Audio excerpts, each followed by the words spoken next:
Over the years, the number one question I've been asked by people in the public is, do we have a fire pole and do we use it? Well, the answer is yes and yes. Welcome to the Brunswick Fire Department.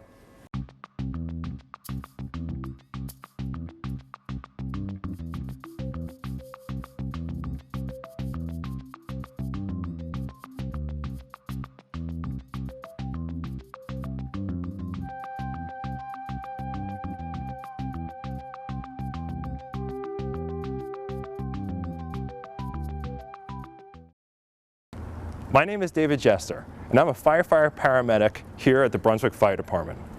This, right behind me, is our central station, built in 1919. Today, I'm going to take you on a tour of the Brunswick Fire Department, and along the way, demystify any questions that you have about the fire service and public safety. So come along with me on a tour of our two stations. The Brunswick Fire Department was founded in 1826. A year after fire devastated much of downtown. In 1919, Central Station was built. At the time of its inauguration, Central housed teams of horses, hand pumpers, and modern fire engines for the time. Today, this station cannot keep up with the growing needs of the modern fire service. As the responsibilities of the fire service expands, so too do the vehicles carrying equipment necessary to mitigate emergencies. As you can see, maneuvering apparatus in and out of the bay requires great skill and difficulty. The doorway is built for much smaller apparatus. With only inches of clearance, even this simple task requires a level of expertise, making the mundane difficult. Because of the building's size, apparatus that should be downtown is housed at Emerson Station. Here you see that we have our tower truck, which fits in this station. Now, it's best utilized downtown and is best housed at Central Station. Unfortunately, that station isn't big enough to house this truck. So due to the height of it, we couldn't modify the station, so it sits down here. 36 full-time members are on the Brunswick Fire Department. A chief, 2 deputy chiefs, and administrative assistant handle inspections, budgetary, managerial, and operational logistics. The department consists of 4 crews. At any point, a crew may be staffed with 7 to 8 firefighters.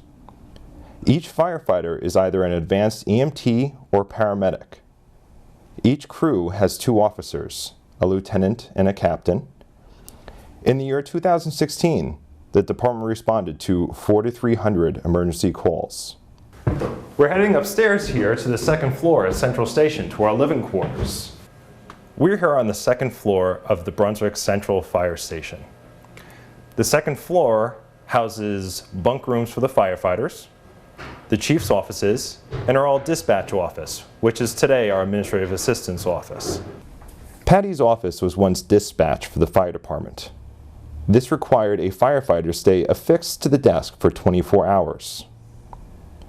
This position was called the watch position, and the watch's job was to answer the phone, take crucial information, dispatch calls, and record data during structure fires, including a myriad of other tasks. Today, when 911 is dialed, it rings to Brunswick's dispatch center, located in the new police station on Pleasant Street. Besides handling the busy call volume for Brunswick, they dispatch for Freeport and other surrounding communities as well. So, we're still on the second floor here at Brunswick Fire Department, and I am in our day room. And to answer a frequently asked question by the public, yes, we do have recliners. Being a firefighter means we work 24 hours. So there are periods of time when we're not always running calls, and then there is some time where we have downtime. This is where we spend it. If we're not training, if we're not doing maintenance on the building, if we're not checking trucks, we do have the opportunity after hours, usually in the afternoon, to come up here and relax. But with as busy as we are nowadays, we're very rarely in these anymore. We're usually out on the road. But it is a nice reprieve to be able to sit in these really comfortable chairs. Brunswick Fire Department is steeped in history. Everywhere you look, decorations connect the station to the past. Pieces of memorabilia adorn the walls of the station, reminders of those that came before us. And then, there are pieces of our past that are lost in time, like Smokey. This is Smokey, Brunswick Fire Department's last Dalmatian. Yes, fire departments did, and some still do, have Dalmatians. Now, in 1959, Smokey was banished from the town of Brunswick. He had, I guess you would say, a strange habit. He would walk out into the community and go down to the local doctor's office and steal boots off the doorsteps. Eventually, they couldn't figure out what was quite happening when the boots were missing until they caught Smokey one day stealing the boots. So Smokey was run out of town, and someone from a neighboring community actually adopted him. But Smokey was our last Dalmatian at the Brunswick Fire Department. And here's a picture commemorating him. I'm standing here at the old access to our hose tower. Years ago, what we used to do is someone would climb up this hose tower to the top. Down below in the engine bay, firefighters would then hook hose onto a winch, and we'd winch it all the way up to the top and then hang our hose. Nowadays, with the new hose, which is rubberized, we don't have to worry about that. But it's old traditions like this that still stay in the fire service. So this ladder here is a reminder of the old days. So I'm here at Central Station in the basement, and this is where our kitchen is. Here in Brunswick, firefighters work 24-hour shifts, living together in the station. It's often difficult to get meals in between calls due to the high volume of emergencies. We try and eat together when we can, but that doesn't always happen. In the morning, as a crew, we'll pick meals for the day. After the recipes are chosen, a firefighter will go to the grocery store, purchasing ingredients. It is important for the firefighters to stay in service, so you might see a department vehicle at the grocery store. This way, the firefighter can respond if an emergency should occur. During a 24-hour shift, firefighters will cook breakfast, lunch, and dinner. Their shifts begin at 7 a.m. and end the subsequent day, 7 a.m. We're here in the basement at Central Station, and this here is our gym. It is important for a firefighter to maintain a certain level of physical fitness. So obviously, we have equipment to try and maintain that level.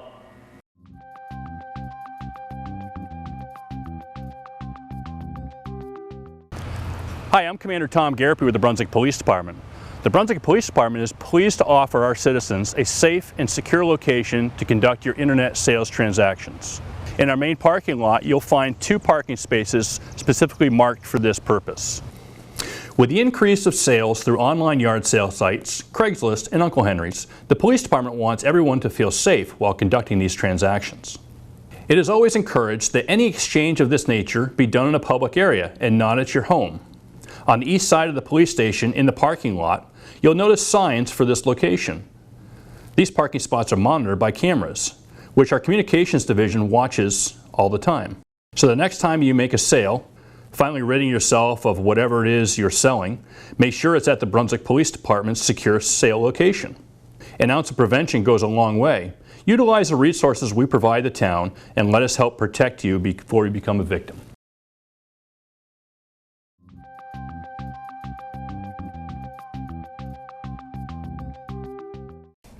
As time progressed, so too did the town's need for fire protection and rescue coverage grow.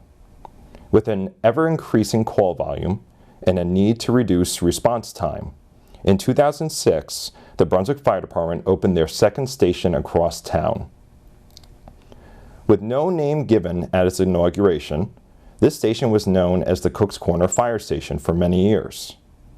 With the passing of Deputy Chief of the Call Department, Harold E. Emerson, in 2011, the station was renamed in his honor, reflecting the 41 years of service and dedication he selflessly gave to the community.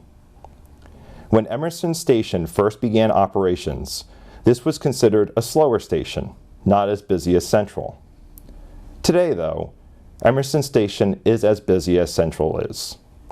While this station is newer and more modern, the Chief's offices remain at Central location, centralized in the downtown area, easily accessible to the public. We're here in the entryway to our substation, Emerson Station, on the other side of town. And when you first walk into the station, you're greeted by some antiques that we have that actually are from our fire department. So here, I'm going to take out two different helmets.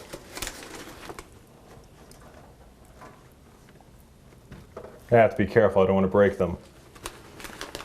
So you can see the difference between some of the older helmets compared to the newer ones. This was one of the original, part of the Kennebec Hose Company, and then as time went on and it became the Brunswick Fire Department, it kind of morphed and we started having better helmets like this one. But this is just pure leather still. It's not hard, it wouldn't really protect your head from getting hit. Nowadays, there's actually a lot more to it than just leather on the helmet.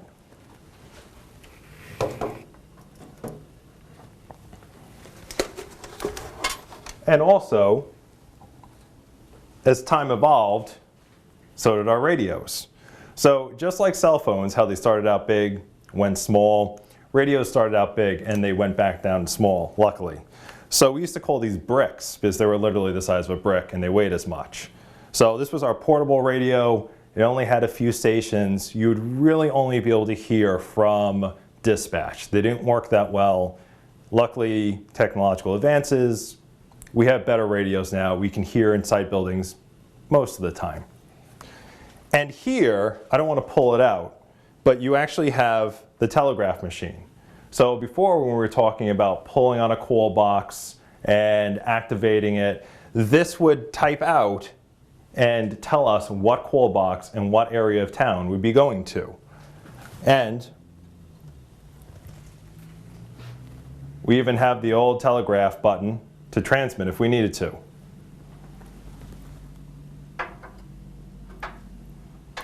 Now in the fire service, years ago, when you'd be on a fire ground, a chief or whoever was in charge really needed to project their voice, make sure that commands were heard, especially over the cacophony of everything, the fire raging, horses whinnying, really just a chaotic scene. So they had bugles.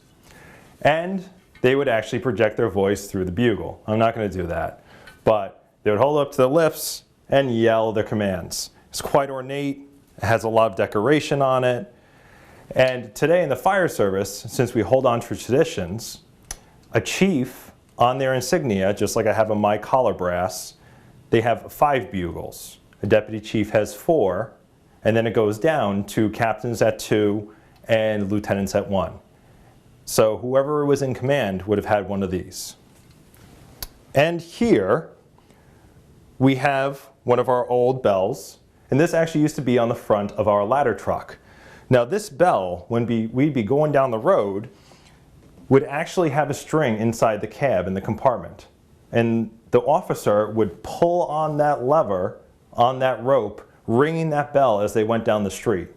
And tradition in the fire service is, whenever a new truck gets commissioned, this bell would go on it. So originally it was on ladder 1 from 1948 to 1977. And then ladder 1 again, the new one, which was an American LaFrance, from 1977 to 2005. After that, we retired the bell and it is now used for ceremony in the fire service. Emerson Station houses 3 members of the Brunswick Fire Department, a lieutenant and 2 firefighter EMTs. These 3 members staff the tower truck, an ambulance, a hazmat technical rescue truck, a wildland fire truck, and a utility truck, which responds to car accidents on the highway.